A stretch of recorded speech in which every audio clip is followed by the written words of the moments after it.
En manchette, c'est confirmé, le métro de Berthierville deviendra sous peu un Super C. Bonjour et bienvenue à votre bulletin du 9 janvier 2026. Alexandre Modard en remplacement de Alain Bellumeur. La transformation du métro en Super C débutera sous peu. Écoutons Daniel Yvon nous en parler. Comme plusieurs personnes, on peut le remarquer, il y a une grosse affiche Super C à venir à Berthierville et nous avons été à vos informations. Donc, on vous fait un résumé court de la situation en date de janvier 2026. Le magasin métro de Berthierville s'apprête à changer pour une bannière qui va devenir le Super C. Selon nos informations, la fermeture du métro serait prévue pour le 28 janvier 2026 afin de permettre la conversion vers la bannière d'escompte du groupe, donc Super C. La direction indique qu'il n'y aura pas de liquidation avant la fermeture. Les produits périssables restants seraient remis à des banques alimentaires, tandis que l'inventaire d'épicerie sera transféré vers d'autres magasins du réseau, comme cela se fait habituellement lors de conversion.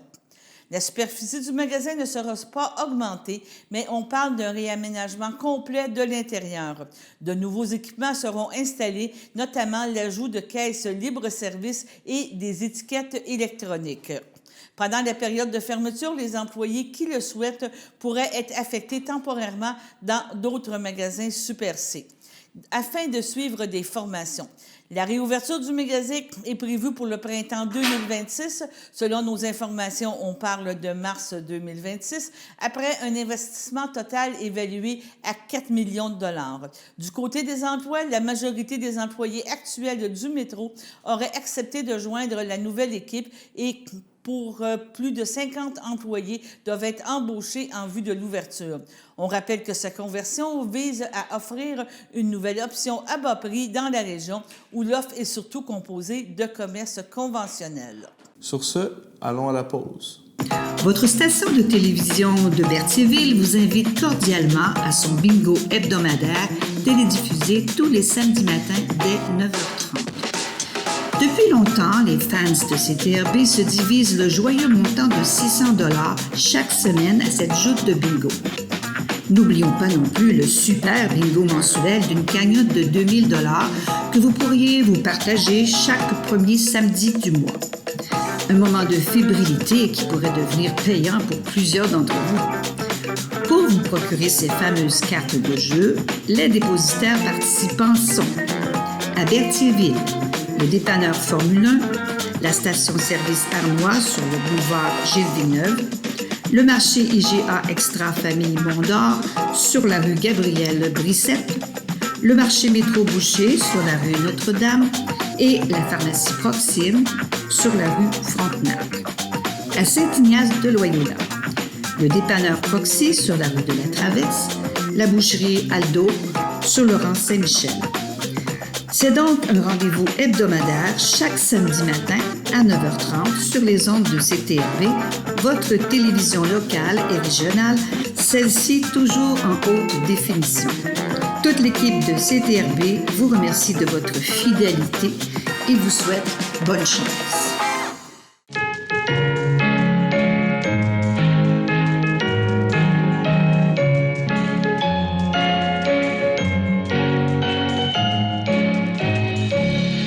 Pour les anniversaires, le 9 janvier, nous avons Paul Lefebvre.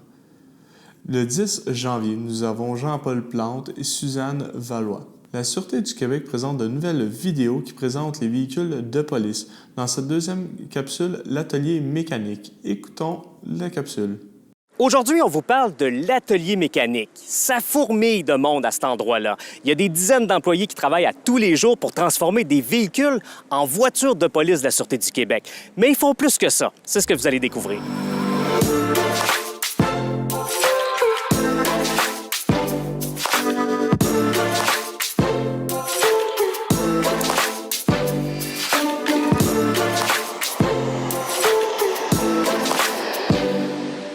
Dans le premier épisode, on vous a parlé de l'atelier mécanique, mais on y est allé de manière générale. Là, on va y aller, on va approfondir notre visite. Et avec nous, le responsable, Charles-Antoine, que vous connaissez. Charles-Antoine, on va visiter ça? Bien, certainement, venez-vous-en. On va vous montrer ce qu'il y a à l'intérieur. Comment c'est divisé, l'atelier mécanique? Comment ça fonctionne ici? Bien, l'atelier mécanique, il faut comprendre, c'est qu'ils ont deux aspects. Le premier aspect, c'est vraiment le montage des véhicules. Donc, tout ce qui est véhicule neuf, les montages, il y en a beaucoup qui se font à l'externe, mais ils vont quand même aller tout vérifier ici, établir les normes de montage, les équipements. Tu sais, on fait des véhicules spécialisés ici qui n'iront pas à l'externe. Donc, vraiment, ça, c'est la première partie de l'atelier. Puis la deuxième partie, c'est un atelier de mécanique, comme un garage que vous retrouvez un peu partout, mais qui est dédié seulement à la flotte de la Sûreté du Québec. On a un exemple ici qui sont des véhicules qui sont déjà affectés à la route. C'est pas des véhicules neufs. Exactement, exactement. Donc, toute la grande région de Montréal, on va avoir les véhicules, on va faire de l'entretien ici, ou tout ce qui est entretien particulier, ou s'il y a des problèmes, des récurrences ou des choses qu'on voudrait vérifier ou approfondir. Des fois, un véhicule va avoir un problème très spécifique qu'on ne voit pas, bien, on va le faire descendre ici parce que là, on a vraiment nos experts en mécanique qui vont faire les vérifications puis approfondir un petit peu, trouver les raisons. Donc, après ça, bien, on fait soit des alertes ou des bulletins de rappel ou des choses, la même chose qu'un manufacturier, mais spécifiquement pour nos véhicules de police, pour qu'est-ce qui est à l'extérieur de la mécanique pure. Parce que la mécanique pure, les rappels viennent de Transport Canada, mais maintenant, dans nos installations, selon les produits qu'on a, ces choses-là, bien là, on pourrait faire des bulletins techniques ou des rappels, dire, bon, bien, gars, on change tel produit ou telle problématique ou des défauts d'installation. Je pense que ce qu'il faut expliquer aussi, c'est que, bon, les véhicules arrivent, sont neufs. Donc, quand ils ont des défectuosités mécaniques, des problèmes mécaniques, il y a une partie aussi qui est faite par les concessionnaires automobiles avec les garanties normales des véhicules et ainsi de suite. Exactement. Puis c'est pour ça que je dis qu'il faut vraiment différencier parce que qu'est-ce qui est mécanique pure, c'est tous les garages en province, les concessionnaires, tout ça. Puis oui, les véhicules sont garantis. Donc, il y a beaucoup de choses qui passent sur la garantie. Mais c'est vraiment plus selon les montages qu'on a avec les murs séparatoires, les partitions, les radios, les systèmes, tous les équipements d'urgence, les cinémomètres, tout ça. Donc, s'assurer que c'est bien fixe, les ordinateurs. Donc, s'assurer que ça ne soit pas dans le champ de déploiement des coussins gonflables. Quand on change de modèle, on fait déployer des coussins gonflables dans les véhicules pour pouvoir voir exactement la zone de déploiement, s'assurer que ça va être sécuritaire pour le policier, tout ça. Donc, c'est vraiment plus s'il se passe de quoi avec l'ergonomie à l'intérieur ou les équipements d'urgence. Parce que, comme je dis, mécanique pure, ça reste les garages. Charles-Antoine, on va aller voir une petite pièce cachée qu'il y a là, qui est quand même assez intéressante. C'est le magasin. Bien, dans le magasin, c'est sûr, on a tout ce qui est les pièces d'origine là, pour l'entretien puis les choses qu'on fait. Mais après ça, si on s'en va un peu plus loin, on a une partie ici de tous les autocollants. Si on regarde, on a des vieux logos. Bon, on a changé de couleur depuis 2017, mais il y a encore des véhicules, certains véhicules qui ont l'ancien lettrage. Exactement. On a encore certaines Donc, on a pièces pour les damiers, comme on ne voit plus maintenant, mais les damiers sur les anciens véhicules. Donc, oui, parce que vu qu'il nous reste encore des véhicules qui ont des autocollants, on a besoin de garder un inventaire. Donc, ça, c'est vraiment, je vous dirais, dans les plus vieux qu'on a. Puis après ça, à l'extérieur, un petit peu plus loin ici. Ici, on a notre réserve des nouveaux autocollants. Donc, Puis on voit que sont déjà taillés pour être sur les modèles en particulier. Donc, ça fonctionne avec les modèles de véhicules. Exactement. On les voit, là, comme ça, c'est le F-150 qu'on a pris. Il y a le Tao, il y a les anciens Taurus. On a encore du lettrage de 2013 à 2016, les Charger. Après ça, on a plus récent. On a les Durango maintenant aussi, plus loin. Donc, on garde toujours un inventaire de tous les collants des véhicules qu'on a sur la route présentement. Si on regarde par ici, ça, c'est tout l'équipement qu'on a reçu, des vieilles barres de gyrophare. Vous vous souvenez de ces gyrophares-là qui étaient placés sur nos anciennes voitures? Puis quand on parle justement des anciens gyrophares, où on avait le mariage entre le halogène, le rotatif et les DEL. Donc, ce qui fait en sorte qu'on avait une meilleure perception des véhicules. Présentement, on a deux marques, Wannon et Fédéral. Puis pourquoi clair? Parce que maintenant, les DEL, on peut les utiliser à plusieurs couleurs. Donc, si on avait une lentille rouge puis on voudrait faire du jaune, ça fonctionnerait pas. Donc, c'est pour ça, tandis que dans le temps, bien, les rotatifs, c'était juste une couleur. Mais si on regarde, le bas était justement transparent parce qu'on avait différentes couleurs. Donc, ici, Département où, quand on reçoit les pièces des véhicules, parce que les véhicules sont démontés en province un peu partout. On ne fait pas redescendre les véhicules à Montréal pour les démonter. Donc, c'est vraiment en province. Il y a plusieurs garages certifiés pour faire le démontage. Puis après ça, ils nous renvoient ça sur des palettes. Tout l'équipement qui est rajouté dans les véhicules, bien, on les reçoit ici. Puis là, après ça, il va faire un classement de qu'est-ce qui est bon, qu'est-ce qui est plus bon. Fait qu'on a toutes les pièces, autant de véhicules neufs. Je parle vraiment des pièces de véhicules d'urgence. Je parle pas de pièces de mécanique parce qu'on ne garde plus de moteur de porte. Les accessoires. Les accessoires, tout ce qui est relié aux véhicules d'urgence. Après ça, on va s'en aller dans un autre département. Ici, c'est le département de contrôle qualité. Quand les véhicules arrivent, ils passent un contrôle qualité. Une fois que le montage est terminé, tout ça, ils reviennent, ils repassent un autre contrôle qualité. Il va vérifier le véhicule de A à Z. Donc, c'est sûr qu'il ne fera pas de la mécanique dessus, mais il va vérifier que la batterie est bonne, les freins, les pneus, c'est les bons pneus, hiver ou été, dépendant de la saison. Il va tester tout l'équipement de véhicules d'urgence au complet, que ce soit la sirène, les gyrophares, la suppression de la luminosité, radio, ordinateur. Tout va être vérifié ici pour s'assurer la conformité. C'est vraiment le département de la vérification. Donc, il regarde toutes les défectuosités. On va faire des avis au monteur, dire, bon, ben garde, là, tel véhicule, il n'a pas été monté comme il faut. On le retourne chez eux, qu'ils fassent ses réparations, tout ça, puis après ça, ils repassent ici. Il y a un deuxième étage. Oui. Et il y a une rampe. Donc, les véhicules peuvent monter au deuxième étage. On va aller vous montrer ce qu'il y a. Exactement. Donc, on est rendu au deuxième étage. Qu'est-ce qu'on retrouve ici? Le deuxième étage, c'est vraiment l'étage où on va faire le montage. Donc, c'est vraiment des véhicules neufs qu'il y a ici? Principalement du neuf, mais des fois, on a des véhicules qui sont accidentés ou modifiés ou ajoutés ou qui ont des problématiques, mais vraiment reliés à l'électronique. Et vous êtes toujours à la recherche de gens, de passionnés, de mécaniques, des mécaniciens qui pourraient venir travailler? Tout à fait. On a toujours des postes à combler. On n'en a pas énorme, mais on a des postes à combler au niveau de la mécanique puis du montage. On n'a pas un gros roulement. On est chanceux, on touche du bois. Nos employés nous aiment puis ils aiment ce qu'ils font puis c'est des passionnés. Mais c'est sûr que la flotte grossit, tout ça, puis on a besoin d'aide. Puis c'est sûr qu'il y a des employés qui partent à la retraite aussi, donc renouveler un petit peu.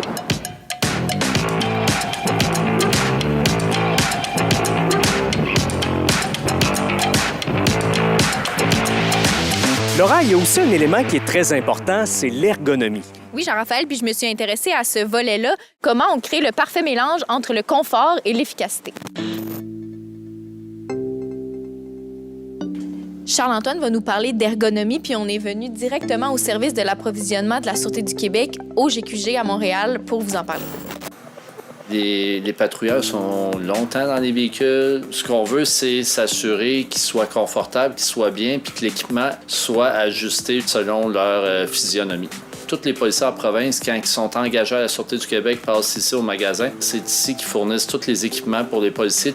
Ils vont pouvoir tester des vestes, des équipements, les différents équipements, puis pouvoir s'asseoir dans le véhicule, puis voir l'ergonomie, voir comment ça travaille, tout ça. En ayant un vrai véhicule, que le banc est ajustable, le volant est ajustable, tout ça, on est capable de voir si les équipements qu'on leur fournit sont adéquats selon leur physionomie, puis s'assurer de leur bien-être. À la Sûreté du Québec, on a aussi un ergonome qui travaille à temps plein pour la Sûreté. Donc, lui aussi utilise quand que certains policières ou policiers vont avoir des problèmes de dos ou vont s'être blessés ou quoi que ce soit pour voir leur position de conduite, voir comment on peut modifier leur équipement. Vous voyez, il y a juste le siège côté conducteur. Il n'y a pas le côté passager, tout ça. C'est sur roulette, ça peut se déplacer. L'ergonome ou la personne au magasin qui fait essayer peut aller aussi de l'autre côté pour voir qu'est-ce qu'il y en a, tout ça, ou par en arrière. Puis ça, c'est un véhicule qui a patrouillé sur la route, qui était en fin de vie, donc on l'a récupéré pour faire ce projet-là. C'est une deuxième vie au véhicule, puis ça l'aide, comme je disais, énormément pour que nos policiers et policiers soient bien, puis voir qu'est-ce qu'ils peuvent faire pour améliorer le confort. Dans le prochain épisode, on décortique une autopatrouille de la Sûreté du Québec. Qu'est-ce qu'il y a à l'intérieur? C'est quoi les accessoires? On va tout vous démystifier ça. Merci d'avoir été là. On vous invite à aimer cette vidéo, à la partager à vos contacts, à vos amis ou dans les groupes de passionnés de véhicules d'urgence. Et n'oubliez pas également de vous abonner à notre chaîne SQTV Sûreté du Québec. Sur ce, allons à la pause.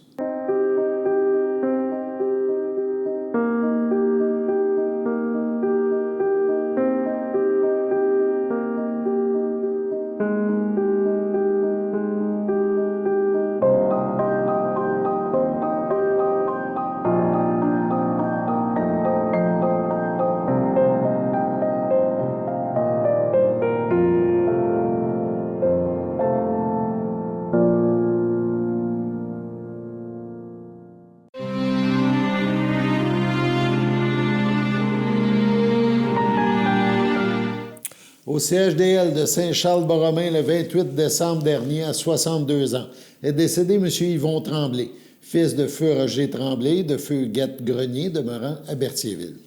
Il laisse dans le deuil son fils Paul, ses frères, ses sœurs, ses beaux-frères et belles-sœurs, Guy Tremblay, Annie Corouac, Bruno Tremblay, Gaston Tremblay, Annie Arsenault, Lise Tremblay, Françoise Tremblay, Pierre Sarrazin, Claire Tremblay, Yvan Boisvert, Diane Tremblay, Carole Tremblay, Jean Millette, Manon Tremblay, Jean-François Lepage, ainsi que plusieurs neveux, nièces, autres parents et amis. M. Yvon Tremblay ne sera pas exposé et une cérémonie aura lieu en toute intimité à une date ultérieure. Au CHC, le château à Berthierville, le 28 décembre, à 84 ans, est décédée Mme Aline Desbois, fille de feu Noël Desbois et de feu Élisabeth Roussy, demeurant à Berthierville, native de la Gaspésie. Elle laisse dans le deuil son fils Maurice Desbois, ses deux petits-fils Nicolas et Dean, ses sœurs Paulette, Marjolaine et Denise Desbois, ainsi que plusieurs neveux, nièces, autres parents et amis. Mme Aline Desbois ne sera pas exposée. Une cérémonie aura lieu à une date ultérieure en Gaspésie. À son domicile de Saint-Justin, le 13 décembre dernier, entourée d'amour, est décédée Mme Monique Chapdelaine, épouse de feu Aldo Tadeo. Elle laisse dans le deuil ses enfants, Nathalie Tadeo, feu Luc Vermette, Éric Tadeo, Claudia Lefebvre, ses petits-enfants, Jessica Tadeo, Nicolas Souligny, Mélissa Tadeo, Thomas Piché-Villeneuve, Francis Vermette, Camille Lamarre, Sarah Tadeo, Jérémy Bouchard, Katia Vermette, Benjamin Viau, Alicia Tadeo, Mehdi Kaïd Slimane, ses arrière-petits-enfants, Kaïla, oui, voilà, Souligny Tadeo, Mia Souligny Tadeo, Liam Bouchard Tadeo, Olivier Bouchard, ses frères, ses sœurs, ses beaux-frères et belles-sœurs, ainsi que plusieurs autres parents et amis. La famille vous accueillera au complexe funéraire à Berthierville, chez complexe Thériault, 741 Notre-Dame à Berthierville, samedi, le 10 janvier, dès 11h. Une liturgie de la parole suivra en la chapelle du complexe, samedi à 15h. Au CHDL de Saint-Charles-Borromée, le 26 décembre, à 85 ans, est décédée Mme Huguette Leroux, épouse de feu Jacques Jasmin, demeurant à Berthierville. Elle laisse dans le deuil ses enfants. Joanne Jasmin, Johnny D'Amico, Mario Jasmin, Marilyn Michaud, Chantal Jasmin, Alain Monpetit, Manon Jasmin, Marco Saint-Laurent, Claude Jasmin, ses 12 petits-enfants, Jason, Maxime, Mathieu, Simon, Danny, Tommy, Vicky, Jimmy, Billy, Léo, Mélissa et Nancy. Ses arrière-petits-enfants, son frère et ses sœurs, Raymond Leroux, du 7 Étu, Carmen Leroux, Gilberte Leroux, ainsi que les membres de la famille Jasmin et plusieurs neveux, nièces, autres parents et amis. La famille vous accueillera dimanche 11 janvier dès midi au complexe funéraire Efterio, 741 Notre-Dame à Berthierville. Une liturgie aura lieu le même jour en la chapelle du complexe à 15h. À son domicile, entouré des siens, le 17 décembre dernier, à l'aube de ses 89 ans, est décédée Mme Jacqueline Bonnet, épouse de feu Fernand Brizard, demeurant à Saint-Cuthbert. L'ayant précédé son fils Martin, elle laisse dans le deuil ses enfants. Linda Brizard, Carole Vadnet, Bernard Brizard, Michel Pichette, Pierre Brizard, France Chouinard, Marie-France Brizard, Dominique Labranche.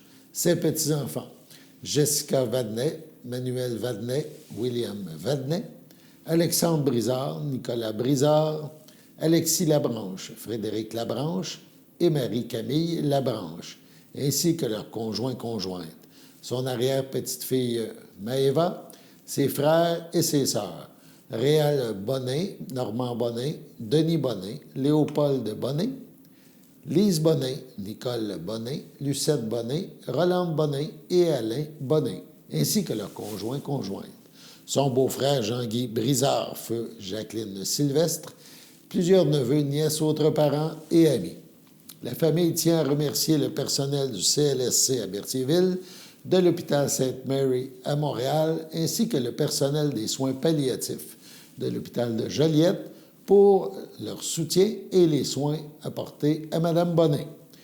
Plutôt que d'envoyer des fleurs, vos marques de sympathie peuvent se traduire par des dons effectués à la Société de recherche sur le cancer. Des formulaires seront disponibles au salon. La famille vous accueillera le 17 janvier à 13h au complexe funéraire Thériault à Berthierville. Une cérémonie aura lieu le même jour à 16h en la chapelle du complexe. Le 19 décembre est décédée Mme Solange Rémillard, fille de feu Gérard Rémillard et de feu Lorraine Arnois. Mme Rémillard laisse dans le deuil ses fils Sylvain, Brigitte Carrier et Dany, ses frères et ses sœurs Claude, Francine, Alain et Diane, Jacques Lebeau, ses petits-enfants Christian, Xavier, Guillaume et Laurent, son arrière-petite-fille Asiana, ses neveux et nièces Martine, Éric, Marco, Julie, Marie-Josée, Marie-Claude, Roch, Maryse, Annie, Jacques, Marilyn, Pierre-Luc, Hugo, Patrick et Magali, sa tante Muriel, sa cousine Yolande, Maurice Marchand, ainsi que plusieurs amis et connaissances. La famille tient à remercier le personnel de l'unité des soins palliatifs de l'hôpital Maisonneuve-Rosemont pour ses efforts afin de rendre les derniers jours de Solange les plus confortables possibles. En lieu de fleurs, vos témoignages de sympathie peuvent se traduire par des dons effectués à des organismes de vos choix. Vous êtes attendus au complexe funéraire Thériault à Berthierville, vendredi 23 janvier de 19 à 21h. Et une liturgie de la parole aura lieu à la chapelle du complexe à 15h. Mme Rémillard reposera ensuite au columbarium du complexe. Au CHDL de Saint-Charles-Borromée, le 1er décembre, à 73 ans, est décédée Mme Jocelyne Bérard, épouse de feu Yvon Plante, demeurant à Saint-Charles-Borromée, native de Saint-Barthélemy. Elle laisse dans le deuil ses fils, Jonathan Plante, Véronique Allard, Frédéric Plante. Ses petits-enfants, Alex-Anne, Marie, Maxime, Nathan, Mélisande, Jacob et Étienne. Ses frères, sa sœur, ses beaux-frères et belles-sœurs. Yvon Bérard, Denise Gauthier, Normand Bérard, Micheline Bérard, feu Rénal Bérard, Christiane Rousseau, Claude Bérard, Jocelyne Ladouceur, feu Pierrette Bérard, feu Germain Rinfray, Pierrette Plante, Rodrigue Roy, André Plante, feu André Roy, ainsi que plusieurs neveux, nièces, autres parents et amis. La famille vous accueillera samedi 31 janvier, 13h, au complexe funéraire F. Thériault, 741 Notre-Dame à Berthierville. Suivra une liturgie à la chapelle du complexe. À 15h30, Mme Bérard sera inhumée au cimetière de Saint-Barthélemy à une date ultérieure. C'est avec tristesse que nous vous annonçons le décès de M. Paul-Étienne Latour, survenu le 22 décembre dernier au CHDL à Saint-Charles-Borromée à l'âge de 86 ans. Il était l'époux de René Latour, demeurant à Saint-Ignace de Loyola. Il laisse dans le deuil, outre son épouse, ses enfants, Francis Latour, Christine Lagnès, Élise Latour, Sylvain Lavallée, ses petits-enfants, Quentin Lagnès Latour, Jérémy et Arnaud Lavallée, ainsi qu'Alizée, la belle-fille de Francis. Ses frères, Régent Latour, feu Claire Latour, Claude Latour, feu Élise Valois, sa conjointe Rita Lépine, feu Jean-Charles Latour, Louise Mondou, Richard Latour, Gaétane Valois, ses beaux-frères et belles-sœurs, ainsi que plusieurs neveux, nièces, autres parents et amis. La famille vous accueillera samedi 7 février, midi, au complexe Thériault à Berthierville. Suivra une liturgie en la chapelle du complexe à 15 h. Sur ce, passons à la météo.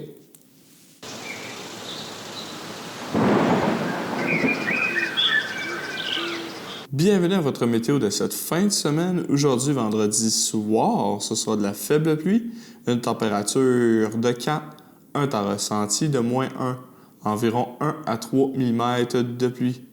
Vendredi nuit, ce sera des risques d'averses, une température de -1, un temps ressenti de -4, moins de 1 mm de pluie. Samedi matin, ce sera ensoleillé avec passage nuageux, une température de -3, un temps ressenti de -5. Samedi après-midi, ce sera un ciel variable, une température de 1, un temps ressenti de 0. Samedi soir, ce sera de la faible neige, une température de -3, un temps ressenti de -8, environ 1 à 3 cm de neige. Samedi nuit, ce sera de la neige, une température de -3, un temps ressenti de -10, environ 5 à 10 cm de neige. Dimanche matin, ce sera de la faible neige, une température de -2, un temps ressenti de -7, environ 1 à 3 cm de neige.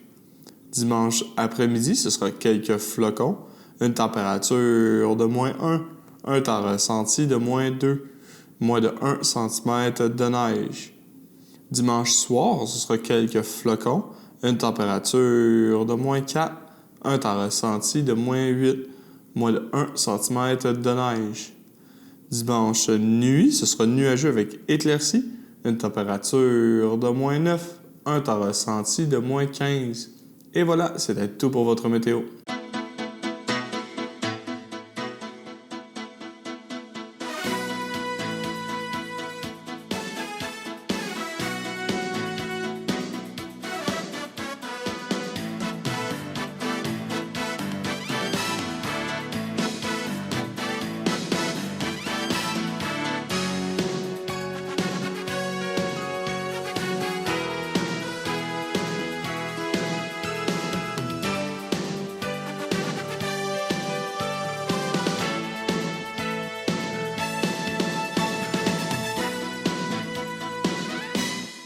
Salut tout le monde, ici Daniel Grenier pour vous parler des télévisions communautaires autonomes. Pourquoi? Parce que c'est important et que, même sans l'aide d'un magicien, elles risquent de disparaître. Yeah! J'adore les jokes de magie. Je vais continuer. Yes! La première fois que j'ai fait une entrevue à la télévision, c'était à la télévision communautaire des Bois-Francs. Oui, moi et mon groupe d'humour, nous avions fait une entrevue et même 2 sketchs. Bon, là, j'entends des gens dire à la maison « Hey, montre-nous-en un bout, montre-nous-en un bout. » Ah, non. Bon, OK, un petit extrait. Wow, là, ça va faire m'appeler à la police, vous allez avoir un amende. Il y en a qui apportent des peanuts aussi! Avec des bonnes pistachios!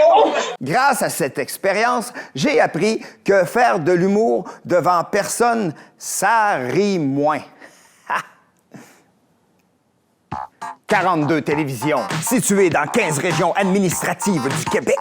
Elles parlent des enjeux locaux et font rayonner les citoyens en leur donnant accès à un média accessible. Je la savais par cœur, celle-là. Ensemble, encourageons les télévisions communautaires autonomes. Oh, ça roule encore?